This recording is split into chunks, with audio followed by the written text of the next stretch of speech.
My background's archaeology and paleo, so never touched textiles until I started here and then become slightly obsessed by it. But it's kind of like an archaeologist's dream. You get to run an 1860s loom and an 1850s cottage and 1900s costume and do something that not many people do.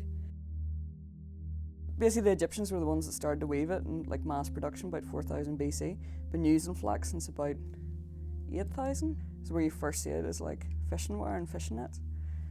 They start to weave it and the principles don't change from, remember you were a tiny toot in school and you used to do the paper weaving? Under, over, over. That. It's exactly the same principle, just the loom does it for me.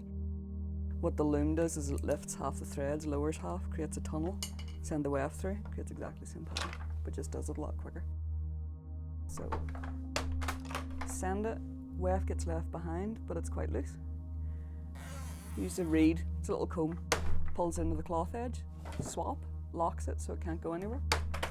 Send it back, that's your second thread. Drive it in, swap, third.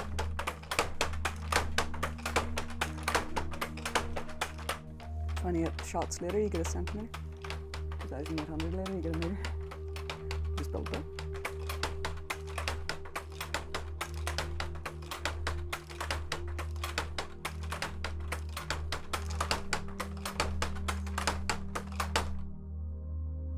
There's something not right.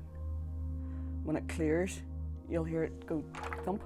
If you hear a secondary or you hear it whistle a wee bit too far, it's come back into the shed, so you're going to break threads.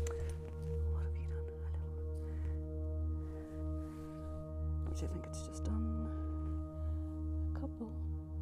Yeah. Trial and error. Everything that you learn is just as you go.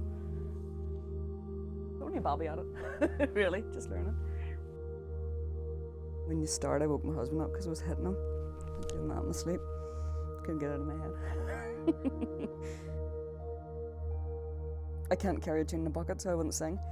We had people from the British Museum in, and they were trying to think of the song that I had in my head, and I was like, please don't ask. And I'm like, oh, is it this, is it this? And I was like, no, it's a starting verse to Uptown Funk. So that was good crack.